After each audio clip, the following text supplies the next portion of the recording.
crashing wave strikes a jagged black reef as a wooden galley splits in two. This 20-mile choke point has swallowed massive empires for over 500 years. They call it Bab el Mandeb, the Gate of Tears. Why does a narrow strip of water hold the entire global economy hostage? To understand today's explosive conflict, we must travel back to 1538. The Portuguese Empire pushed its heavily armed carracks into the Indian Ocean. Their strategy was brutal: seal off the Red Sea and starve the Ottoman Empire. Inside the treacherous waters of Bab el Mandeb, Portuguese warships trapped Arab merchant fleets. But the Ottoman Sultan could not ignore this direct threat to Mecca and Medina. Suleiman Pasha dispatched a massive Turkish fleet from Suez, equipped with heavy bronze cannons. Steel met steel in these volcanic shallows, turning turquoise waves into crimson. For centuries, conquering this gateway meant controlling the universe. Whoever rules these straits holds the throat of world commerce. Nature built a deadly bottleneck right in the center of the passage.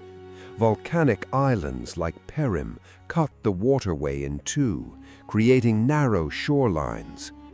One wrong turn and your ship is smashed against undercurrent rocks. Navigating this channel required obsessive precision and total bravery. Ancient mariners spoke of sea monsters, but the real monster was geography itself. If an empire controlled Perim Island, they could aim cannons across both channels simultaneously. No merchant vessel could pass without paying toll or facing complete annihilation.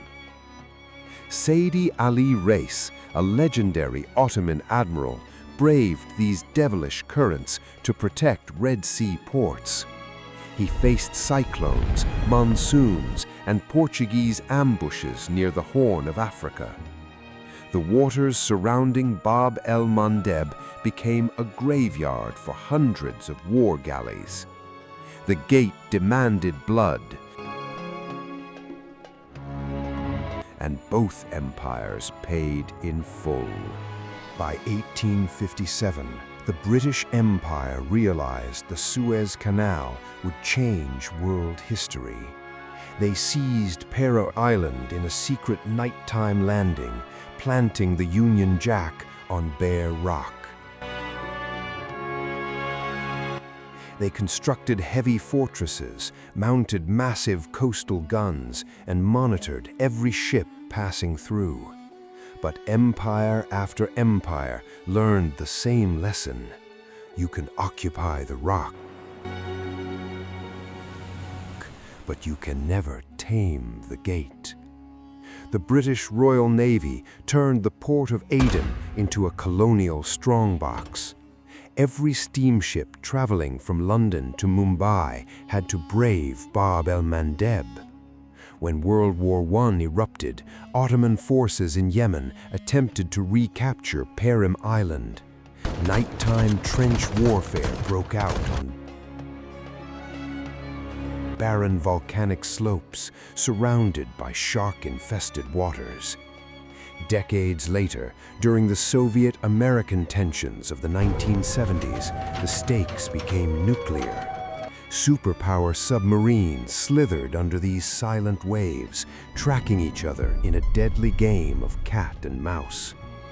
Diplomats negotiated in shadows while naval fleets poised their missiles on high alert. A single miscalculation here could have triggered World War III.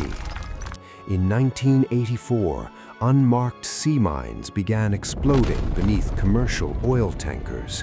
19 ships were severely damaged in weeks, causing global financial panic.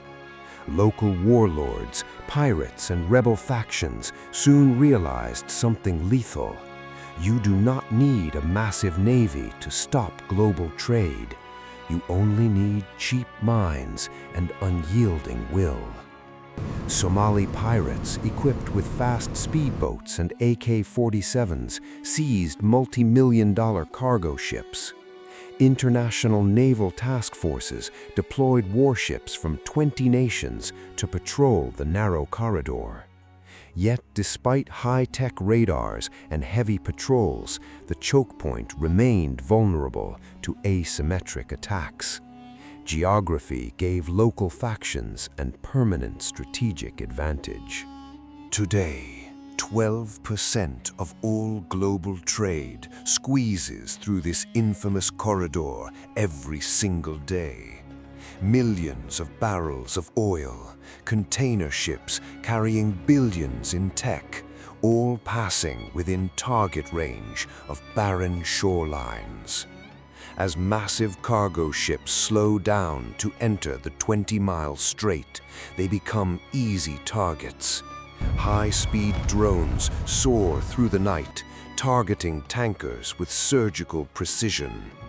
Multi-billion-dollar warships fire defensive interceptors to protect refineries thousands of miles away. A $2,000 drone forces a $2 million missile response.